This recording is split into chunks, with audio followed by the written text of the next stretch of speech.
tal? Muy buenas tardes. Es un placer nuevamente saludarlos aquí en Debate Público.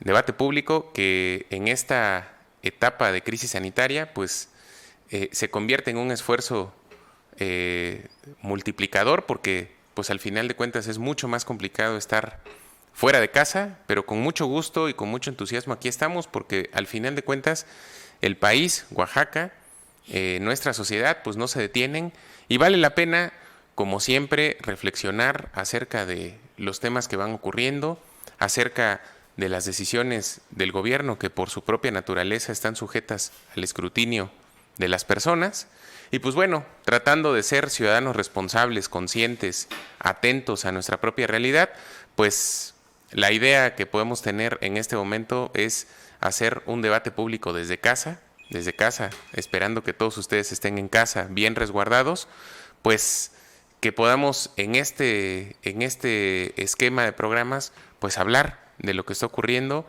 dejar ahí el testimonio de nuestras propias reflexiones, de nuestros puntos de vista y de las consideraciones que podamos tener acerca de esta realidad que quizá ni en la peor de nuestras imaginaciones hubiéramos podido pensar que estuviéramos pasando un encierro ya de meses.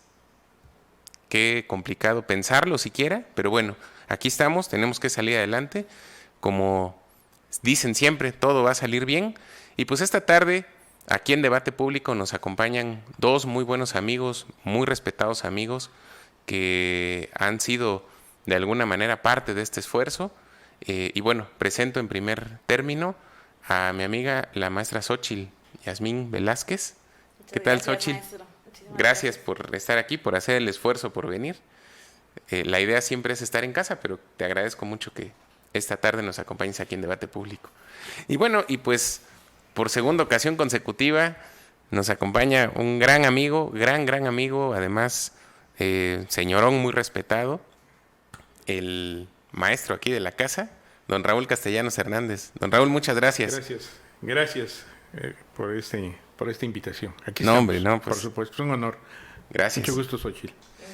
Y pues bueno, yo les propongo que hablemos, si nos da tiempo, que hablemos de tres cuestiones que han sido parte de la coyuntura de las últimas semanas quizá, pero que de alguna manera marcan pautas bien interesantes respecto al ejercicio de gobierno que se está dando en este contexto de la Cuarta Transformación y de los puntos complicados que como todo gobierno, porque al final de cuentas creo que no hay un gobierno que diga que haya sido totalmente terso, totalmente aceptado, totalmente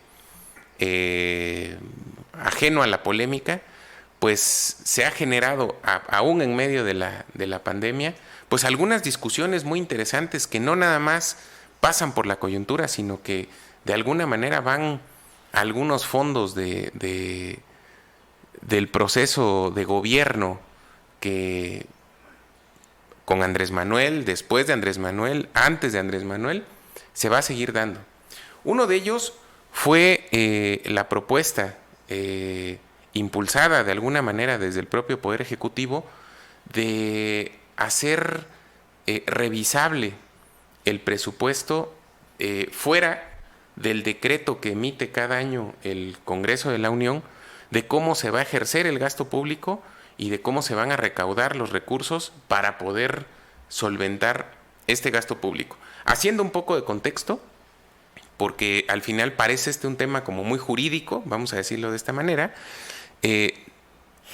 ¿Cómo funciona esto? El Congreso cada año en el mes de octubre emite el decreto con el presupuesto de egresos, es decir, cómo el gobierno federal plantea destinar y repartir el gasto público del año siguiente. Lo hace a través de un decreto porque al final de cuentas la teoría constitucional dice que el manejo del dinero público tiene que ser avalado por la representación popular. La representación popular básicamente es la Cámara de Diputados, porque la Cámara de Senadores representa a las entidades federativas, no propiamente al pueblo, a nosotros, pues, ¿no? Como votantes. Entonces, por eso el Ejecutivo hace su propuesta de presupuesto el Congreso la revisa, la modifica. Bueno, antes no la modificaba, antes realmente pasaba como le enviaba el Ejecutivo, pero por consecuencia de las transiciones que ha venido ocurriendo en el país y de la pluralidad democrática, pues hoy el presupuesto de egresos pues es sujeto a un proceso muy amplio de revisión por parte del Poder Legislativo, lo vota, lo convierte en un decreto y es la ley que el año siguiente, junto con la ley de ingresos que establece qué impuestos se van a establecer o a mantener o a modificar para darle solvencia a ese gasto, es lo que se emite y es lo que se llama o lo que conocen a veces como el paquete económico o el presupuesto, propiamente hablando en términos globales, para el año siguiente. Es decir, el destino del gasto no está a potestad del Ejecutivo, es uno de los elementos básicos de la división de poderes. Y entonces lo que quería hacer el gobierno federal recientemente era generar una modificación a la ley de presupuesto y responsabilidad hacendaria, que está por debajo de lo que dice la Constitución, para poder hacer revisable el destino del presupuesto ya en el ejercicio en curso. Es decir, por poner un ejemplo, que en el 2020, en el curso del 2020, el presidente pudiera reorientar el presupuesto, cosa que de alguna manera pues es contraria a todo esto que acabo de explicar con relación al presupuesto. Esto generó mucha polémica y sobre esto a mí me gustaría escuchar sus opiniones.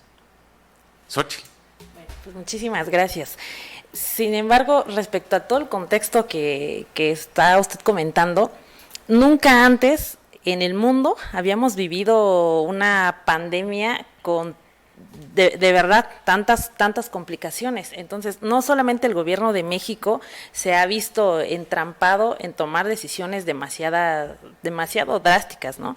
El 3 de abril fue la gran polémica por lo de los fideicomisos, ¿no? Decía el presidente de la República, 250 millones de pesos se van a destinar en 4 rubros principalmente, ¿no? Porque ya ve que se había comentado de que los fideicomisos que tiene el país no se van a tomar los de salud, pensiones, etcétera, pero gran parte de ese paquete va a estar destinado para programas sociales, para Pemex, para la deuda externa. Entonces considero que lo que está haciendo el gobierno de la República verdaderamente es encauzar toda la gran economía del país hacia las personas que verdaderamente lo necesitan.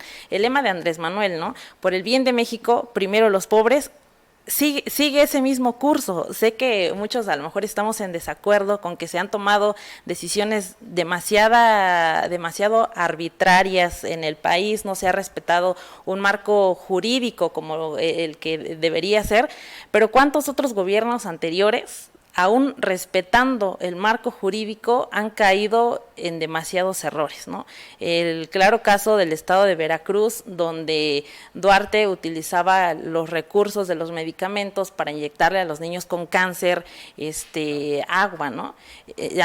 Yo aplaudo mucho las propuestas de Andrés Manuel, porque verdaderamente se está haciendo de México un gobierno demasiado austero. Ahora no se invierte tanto en comunicación social como antes. En el gobierno de Peña Nieto, ¿cuántos millones de pesos se invertían verdaderamente en comunicación social, ¿no? Que regularmente se mantiene un control total de los medios de comunicación, y si nosotros hacemos un buen acuerdo con un medio de comunicación, pagamos demasiados millones y cambiamos la perspectiva de la ciudadanía. Aún así nos estemos muriendo de hambre, si le pagamos bien a los medios de comunicación, la perspectiva tiende a cambiar. Hoy con el gobierno de Andrés Manuel es demasiado diferente. Se invierte muy poco en medios de comunicación. Ese recurso se destina a las familias más pobres. ¿Y cuál es la percepción de la gente? Están recibiendo programas. Aunado a todo lo que se dice, sí se están beneficiando a las familias, a los adultos mayores se les dio el doble de lo que les corre. Bueno, se les adelantó, porque no se les dio el doble, se les adelantó, se les adelantó, ¿no?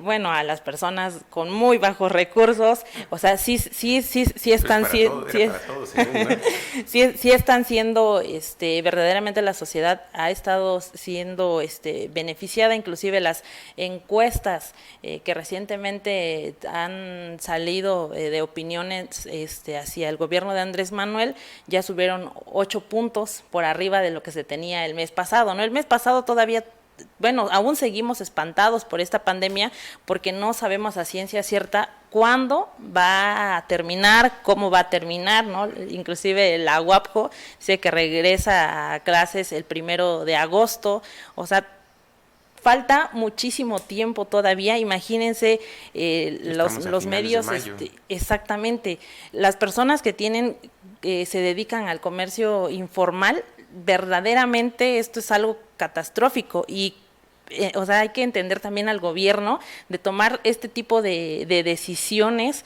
porque no sabemos qué hacer, ¿no? El dólar ya se está recuperando, o sea, a mi punto de vista, el gobierno de Andrés Manuel, o sea, va bien, va avanzando. ¿Qué es lo principal que está haciendo el gobierno de Andrés Manuel con tantas modificaciones? Es que no se está contratando deuda pública, que eso es lo más importante en el gobierno.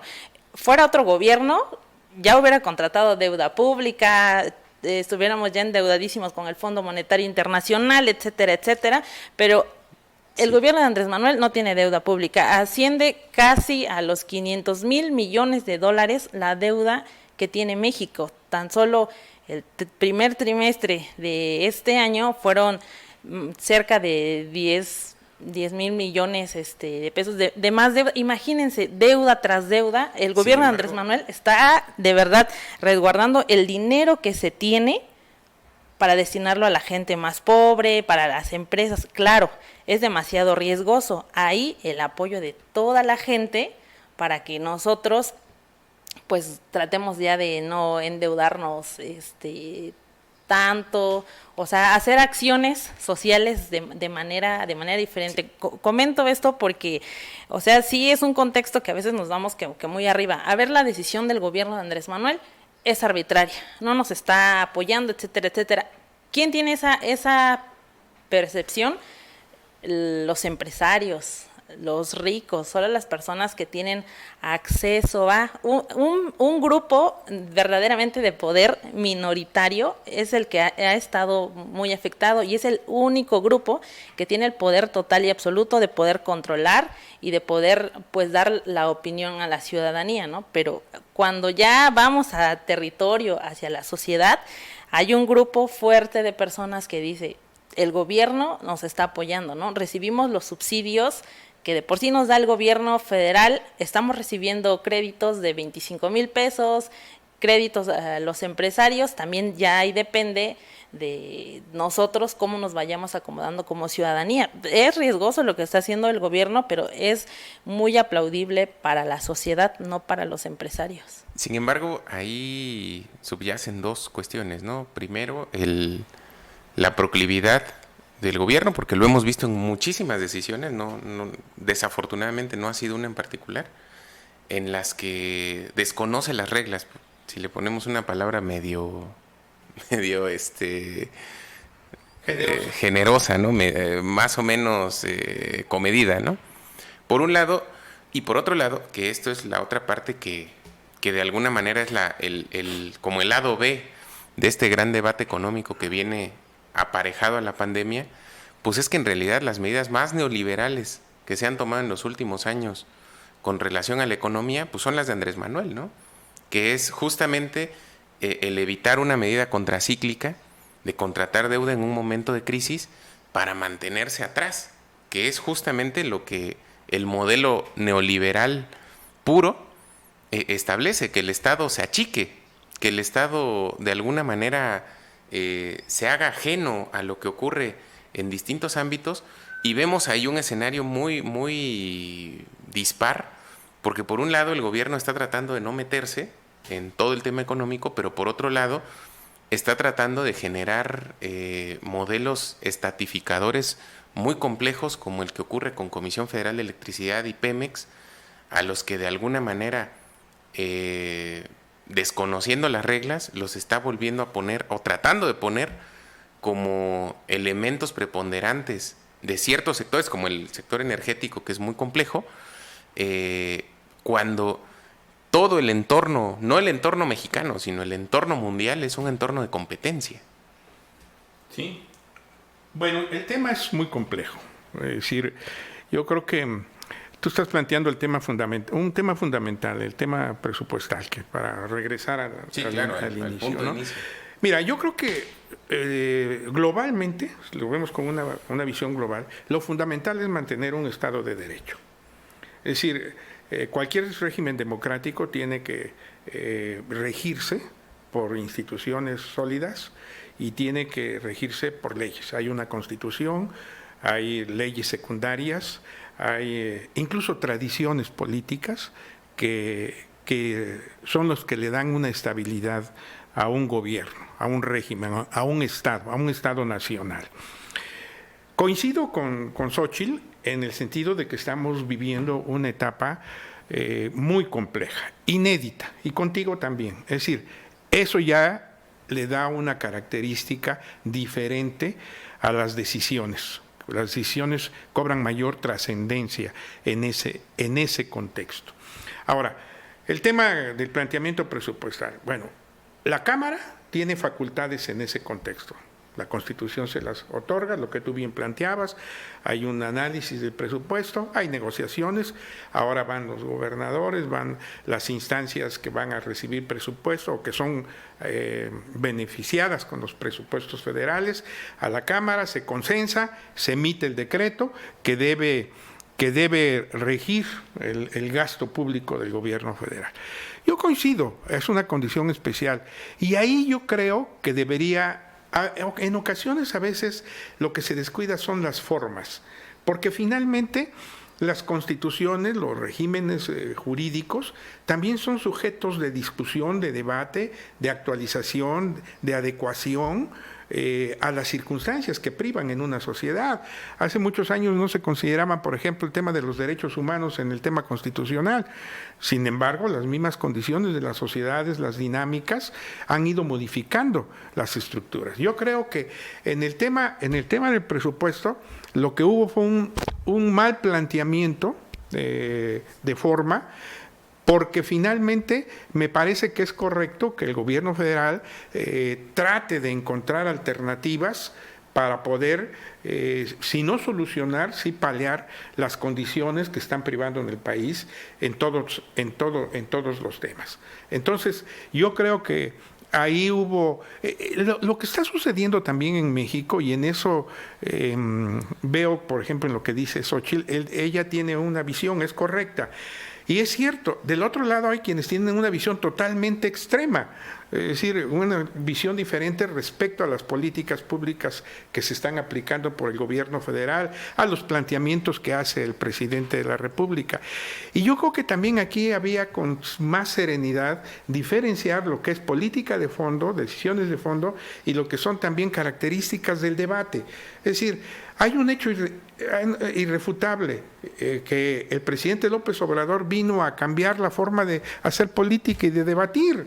Es decir, antes era otro contexto, ¿no? Es decir, desde como lo plantea Xóchitl, de las épocas de López Portillo, aquella famosa frase de López Portillo, creo que fue en un debate con relación a, no recuerdo a qué medio de comunicación en particular, cuando dijo, yo no pago para que me peguen, ¿no? Es decir, precisamente en el tema de los acuerdos, creo que en el Excelsior lo dio Echeverría, que también fue otro tema, precisamente porque el Excelsior de Scherer cuestionaba las políticas de Luis Echeverría, y sin más ni más le armaron un operativo dentro de la misma cooperativa y le dieron un golpe de Estado a Scherer, ¿no? Es decir, es cierto, siempre ha persistido y además ese debate va a seguir. Yo creo que lo que tiene que haber, desde mi punto de vista, y en esta etapa de mi vida yo siempre pongo las cosas en positivo, debería haber, creo que, más mesura en el debate, en las visiones, más análisis en los planteamientos, porque este tema del presupuesto podían haberse encontrado, o pueden encontrarse salidas que no agredan o que no violenten o que no transgredan las normas constitucionales, de las leyes vigentes, incluso ya de decretos establecidos, para poder adecuarlos. Ese creo que el primer punto que yo plantearía es que el Estado de Derecho debe prevalecer sobre cualquier iniciativa y sobre cualquier decisión. No podemos tampoco ser arbitrarios y cambiar las leyes a voluntad. En eso sí, yo creo que tenemos que ser intransitables. Y eso tiene que ver incluso con el otro tema que tú planteabas de la ley Bonilla. Ahora, en lo otro, yo creo que sí también la misma crisis ha provocado todo tránsito de en un estado, todo tránsito de gobierno, una alternancia política o un cambio de régimen como se ha pretendido asumir el actual. Para mí, el hecho de que el PAN, por ejemplo, haya llegado al gobierno en el 2000 a gobernar 2 sexenios, para mí eso no fue una transición democrática, fue una alternancia política en el gobierno de la República, porque finalmente el PAN aplicó a rajatabla las mismas políticas que traían los regímenes anteriores y le entró a los mismos esquemas de negociación política. Ahí están saliendo todos los temas todavía con García Luna y todo lo que está en el debate. Entonces no hubo cambio de régimen. Es decir, Andrés Manuel sí está planteando un cambio de régimen. Vamos a ver, lamentablemente, se atraviesa esta crisis y eso tiene que impactar. Tenemos que ser en ese sentido objetivos. Ahora, sí creo que a veces el gobierno federal en su conjunto ha asumido políticas públicas contradictorias, ¿no? Este tema, por ejemplo, en el tema de la crisis petrolera, de las declaraciones de Nalé, confrontando precisamente a todo el mundo que tiene producción petrolera cuando los precios del petróleo se estaban cayendo. ¿Por qué? Porque bajó el consumo de energéticos en el mundo, porque todo el mundo, o porque gran parte del mundo está en sus casas, porque Rusia y Arabia Saudita no se pusieron de acuerdo en cuanto a la producción desde antes, en fin. Y nosotros vamos a contracorriente, después echamos marcha atrás, recurrimos a Trump. A mí no me gusta, por ejemplo, te diría, la forma como el gobierno federal ha negociado con Trump. Entiendo la necesidad política de tener acuerdos, pero eso de que le estemos haciendo la guerra sucia a los migrantes en nuestras fronteras para beneficiar a Trump, y aviente ya ahorita, ya lleva como 57 reconocimientos públicos al gobierno de México, a mí no me gusta. Trump no me parece que es lo peor que puede haber en una sociedad democrática. Pero bueno, es otro tema. Pero podemos poner otros temas, es decir, apostarle en este tema de las energías. Es decir, evidentemente hay negocios atrás, es decir, el tema de las energías limpias de la producción tiene que ver con empresas transnacionales, etcétera. Tampoco estoy de acuerdo con el imperialismo, pero también la globalización nos ha alcanzado.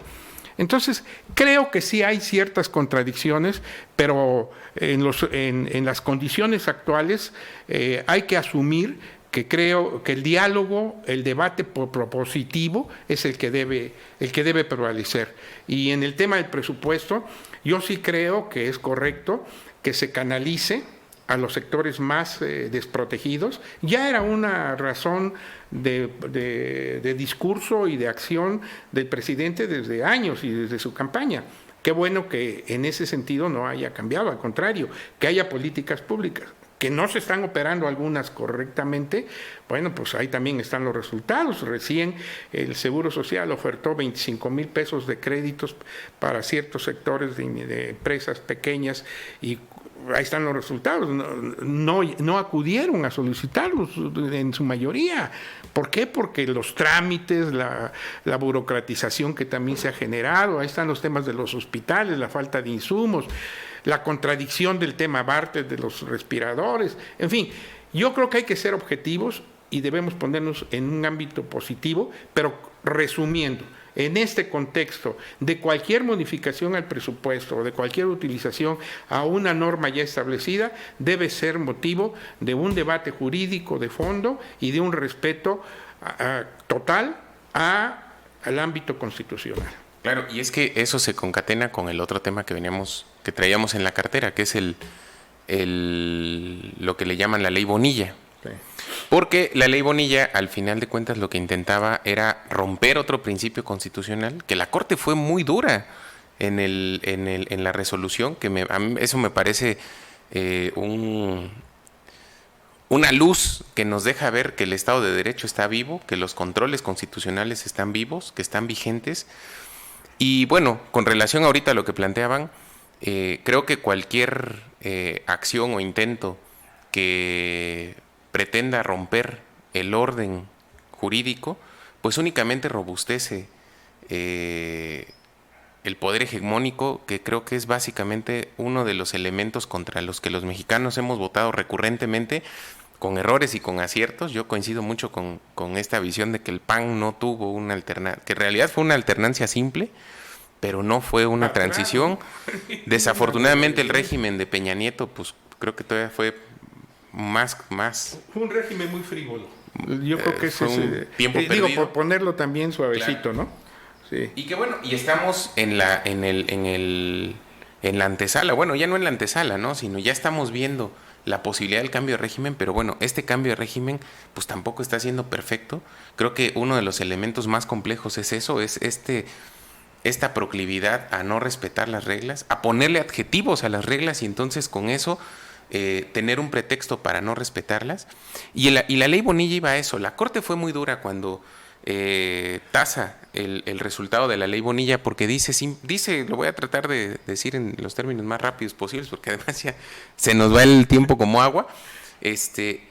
La ley Bonilla intentó romper otro principio constitucional, que es el tiempo para el que una autoridad votada por voluntad popular es electa. O sea, fuiste electo para 2 años puede ser un decreto, la voluntad del legislativo, ni nada puede pasar por encima de la voluntad popular. Y no puede ser retroactivo, que ese es el punto. Y ese es el punto. En todo caso, tú puedes hacer un decreto, pero para el próximo. Para el que sigue, pero no para ti, pues no en Sí. beneficio propio. Entonces, eso es básicamente lo que intentaba la ley Bonilla, y la Corte establece. Ya lo había dicho antes cuando debatió la ley de seguridad interior, todavía en el régimen de Peña Nieto. Fue la primera vez que utilizó la teoría de Atienza sobre los ilícitos atípicos, se llama, para decir que hubo un fraude a la Constitución. En México estamos relativamente poco familiarizados con la figura del fraude a la ley. La figura del fraude a la ley, básicamente en términos simples, es cuando al amparo de una norma vigente en un tiempo y espacio, rompemos otra norma vigente también en el mismo tiempo y espacio, pero amparados en una rompemos la otra. Eso es lo que le llaman el fraude de la ley. En otros sistemas jurídicos eso ha generado un debate amplísimo porque toca muchos ámbitos, y en México se comete muy recurrentemente el fraude a la ley, pero es una figura poco estudiada. Entonces lo que hacen es llevarse ese debate del fraude a la ley a la Constitución, porque dice Atienza, que es el que genera toda esta teoría. Dice, la Constitución tiene 2 tipos de normas. Dice, tiene reglas y tiene principios. Dice, una norma puede romper una regla. Por ejemplo, una ley mal creada. O sea, que el proceso legislativo viole la Constitución. No, porque no fue hecho conforme a las reglas constitucionales. Pero dice, puede haber una norma creada de principio a fin conforme a las reglas de la Constitución, lo cual significa que no rompe las reglas, pero sí puede romper un principio. Cuando debatieron la ley de seguridad interior, ocuparon esta teoría para justificar la invalidación de toda la ley, porque decían que el principio de que en tiempos de paz las Fuerzas Armadas tienen que estar en sus cuarteles no se puede romper, y la ley de seguridad interior lo rompía al militarizar la seguridad pública, que ahora estamos peor, ¿no? Pero bueno, ese es otro tema, dijeron. Ahora estamos peor, mucho peor. Y en este segundo debate lo vuelven a utilizar porque dice que la ley Bonilla le intentó hacer un fraude a la Constitución, que establece las reglas generales bajo las cuales se ejerce el principio de la democracia representativa, que es a través del cual votamos. Creo que le pone puntos de referencia muy concretos, ¿no? No sé qué opines, Xochitl, pero creo que en esto no hay mucho que discutir en cuanto a la visión respecto a la ley Bonilla, ¿no? Es decir, evidentemente era una violación al voto, a la retroactividad de las leyes, a la Constitución en sus planteamientos que tú ya has enunciado. Y yo creo que es una buena señal. Yo así la catalogué, así la consideré. Lo dije así en algún momento, hace que prevalezca la esperanza, para hablar de las esperanzas, que están muy el término está muy de moda ahora, municipios de la esperanza, el gobierno de la esperanza, que prevalezca la esperanza de que va a prevalecer en México el respeto a la Constitución, el Estado de Derecho, la división de poderes. Porque esto también tiene que ver, y la decisión que adoptó la Suprema Corte, tiene que ver con otro elemento que también a mí me parece fundamental. Todo régimen político democrático necesita de contrapesos. Independientemente de los contrapesos político-electorales que son por la vía de los partidos, de las elecciones que se generan los espacios para participar legislativamente, fundamentalmente, yo creo que la división de poderes es fundamental y los poderes no deben estar subordinados uno a otro en un régimen democrático. Esto que sucedió porque había muchas especulaciones, también tenemos que reconocerlo, la política es eso, también en política, como bien lo dicen algunos clásicos, ¿no? Lo que parece es, y luego se argumenta en torno a ello, es decir, esas nuevas decisiones sobre ministros de la Corte que se han ido generando, y la misma elección del actual presidente de la Corte que se había comentado en los corrillos, es decir, no hay una veracidad, eso hay que aclararlo, no hay un hecho que lo compruebe, pero se decía, no, es que es afín a Andrés Manuel, es que se va a plegar, ¿no? Entonces, creo que fue una buena decisión la de la Corte, digo, en todos los sentidos, yo así la catalogaría, no sé. Sí, también para mí es aplaudible, considero que también una cosa es las decisiones de gobierno y otra que se quieran imponer al pueblo, ya una decisión totalmente arbitraria, ¿no? Y también recuerdo que, por ejemplo, hoy los diputados federales ya tienen la oportunidad de reelegirse hasta 2030. Entonces, a mi punto de vista, también eso es una gran arbitrariedad. Ahí, ojo con nosotros los ciudadanos, ¿no? Debemos estar atentos si queremos o no volver a repetir estos mismos, con estos mismos representantes. Pareciera también que hay algo bueno dentro del gobierno de Andrés Manuel, que al llegar él al poder, arrastra con él a ciudadanos, los lleva al poder, cosa que antes eran cuotas de partidos, de grupos, de familias, ¿no? Hoy Morena tiene ciudadanos siendo diputados.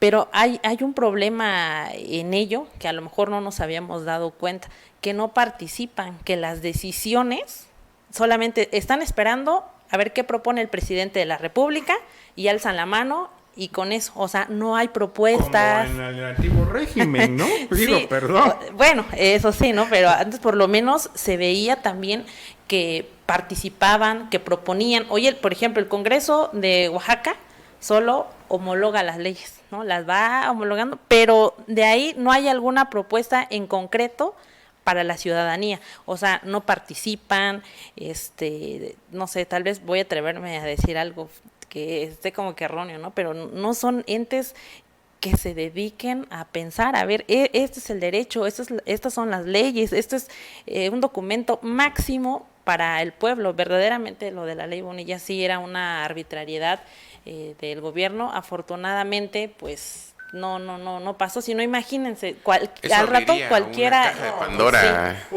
todos hubieran querido hacer a muchas cosas, ¿no? Es decir, a todo. Es decir, era partir el régimen constitucional. Y eso a mí me parece muy relevante porque, por ejemplo, el sistema democrático estadounidense está a prueba con Trump. O sea, realmente están viendo qué tan sólido es su sistema democrático y lo vamos a ver en los meses siguientes con el proceso electoral. Este año tienen elecciones. Exacto. ¿No? Y una de las interrogantes también válidas en este contexto es, hay posiciones muy, muy contrastantes, ¿no? Entre quien aprueba a rajatabla todo lo que hace el presidente, como también quien lo critica de manera inopinada, ¿no? Claro. Y que ven él, este mote que le pusieron desde hace años, es un peligro para México y todo, pero realmente lo que estamos viendo a prueba es la solidez que pueda tener un sistema democrático, claro, que ciertamente es joven, sin duda, nuestro sistema democrático, sí, pero que ahí estamos viendo que ya tiene la solidez necesaria para decirle no al jefe de Estado más fuerte que ha tenido México, pues yo no sé, en los últimos 30, 40 años, ¿no? Pues hay que aceptarlo, ganó las elecciones, ¿no? Así y es. ahí entra un poquito lo que estaba diciendo Xóchitl, de la falta de formación de muchas de las personas respetables de la sociedad civil que llegaron a posiciones de poder, porque no hay formación, no hay información, no hay preparación. Entonces la verdad sí es un tema complejo. Yo lo he dicho, y lo he dicho en muchos lugares donde en el proceso electoral del 18, Andrés Manuel fue un fenómeno, es decir, un fenómeno inédito político. Eso hay que reconocerlo. Sí, y además era toda una causa de 18 años de luchar, de ir contra posiciones políticas de los partidos hegemónicos, de los gobiernos hegemónicos. Es decir, tiene su mérito la llegada de López Obrador y tiene su razón, ¿no? Yo tuve la oportunidad de tratarlo en muchas ocasiones cuando participé en política dentro del PRD, cuando fui candidato, y bueno, pues ahí está el resultado. Y fue un fenómeno su llegada al poder, yo lo he dicho. En muchos lugares donde ganó Morena, si Andrés hubiera presentado como candidato a diputado un perico, un loro, un muerto, etcétera, hubiera ganado. ¿Y qué ha sucedido? Ahí hemos estado viendo resultados contradictorios, ¿no? Pero vamos, eso es parte de la democracia. Habrá que irse afinando, y ahí entra otra cosa que está diciendo Xóchitl, o que decía hace ratito. Independientemente del tema de la reelección, ahí entra el tema frente al mismo partido Morena, cómo va a responder la ciudadanía en los procesos electorales del año que entra. Esto va a ser un tema muy interesante, ¿no? Pues yo los invito a que sigamos en este debate público. Desafortunadamente el tiempo nos ganó.